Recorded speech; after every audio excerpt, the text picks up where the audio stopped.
네, 대통령실과 여당 지도부 간 만찬이 하루 앞으로 다가오면서 관심은 윤석열 대통령과 한동훈 대표 사이 독대 여부로 모이고 있습니다. 성사된다면 답보 상태에 빠진 여야의정협의체 구성 문제가 최대 화두가 될 것으로 보이는데 민주당은 내일 만찬에서 의정 갈등 상황을 타개할 해법을 내놔야 한다고 압박했습니다. 국회 취재기자 연결합니다. 박정현 기자. 네, 국회입니다. 네, 내일 만찬인데 대통령과 한 대표 독대 여부를 둘러싼 여당 내 분위기는 어떻습니까? 네, 이번 만찬 독대는 한동훈 대표가 직접 요청한 거로 전해졌습니다. 여야 의정 협의체를 포함해 여러 현안을 놓고 자유롭게 논의하자는 취지로 풀이되는데 최근 동반부진한 당정 지지율에 해법 모색이 시급하다는 판단도 깔렸다는 해석이 나옵니다.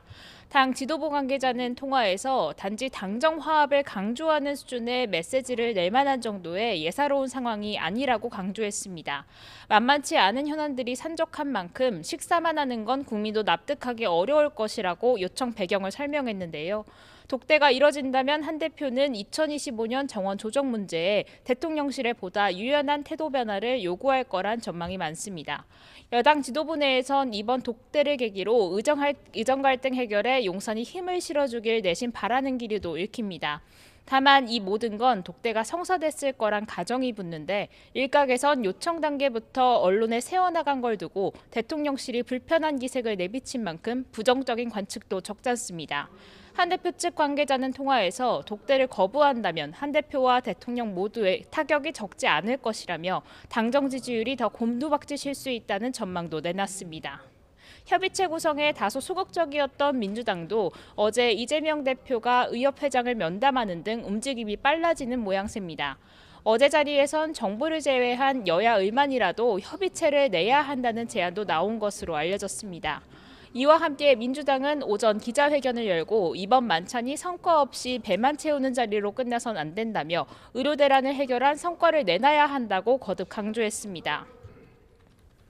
네, 그리고 금융투자소득세 문제를 두고도 지금 정치권 논쟁 가열되고 있죠. 네, 내일 민주당은 당내 금융투자소득세 토론회를 엽니다. 토론 뒤 결과를 토대로 당론을 결정한다는 방침인데요. 민주당은 그간 예정대로 금투세를 시행해야 한다는 입장이었지만 최근 당내 지도부 일각에서 공개적으로 유예론을 꺼내는 등 분위기가 다소 바뀌었습니다. 내일 주자로 나서는 이소영, 임광현 의원은 라디오에 나와 각각 유예와 시행 의견을 내세우며 치열한 토론을 벌였습니다. 이 의원은 이중과세, 미미한 세수 확보 기능 등을 문제 삼으며 단순 유예가 아닌 법안 재설계가 필요하다고 주장했고 임 의원은 금투세로 주식시장이 폭락할 거란 건 과도한 공포라며 예정대로 시행해야 한다는 의견을 내놨습니다. 앞서 금투세 폐지 의견을 띄운 한동훈 대표는 아침 회의에서 민주당 금투세 토론을 두고 약속 대련에도 미치지 못한 역할극이라고 깎아내렸습니다. 국민이 원하는 금투세 폐지는 일부러 뺐다고 지적하며 국합 배드캅 놀이를 하지 말고 폐지로 당론을 모을 것을 강조했습니다. 네, 그리고 임종석 전 대통령실 비서실장이 제기한 두 국가론을 두고도 여파가 이어지고 있죠. 네, 민주당 내에선 임 전 실장 개인 의견으로 일축하는 등 거리를 두는 기류가 강합니다.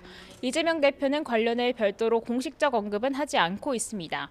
다만 이 대표 측 관계자는 통화에서 통일은 헌법 전문에도 기록된 헌법 정신이라며 올바른 방식이 아니라는 취지로 설명했습니다. 다른 당 관계자 역시 학자들이나 할 수 있는 도발적 질문이라고 평가했습니다. 한동훈 대표도 임 전 실장의 두 국가론에 대해 동북공정도 아닌 종북공정하자는 얘기냐며 정확히 북한 김정은 위원장 주장과 일치한다고 비판했습니다. 지금까지 국회에서 YTN 박정현입니다.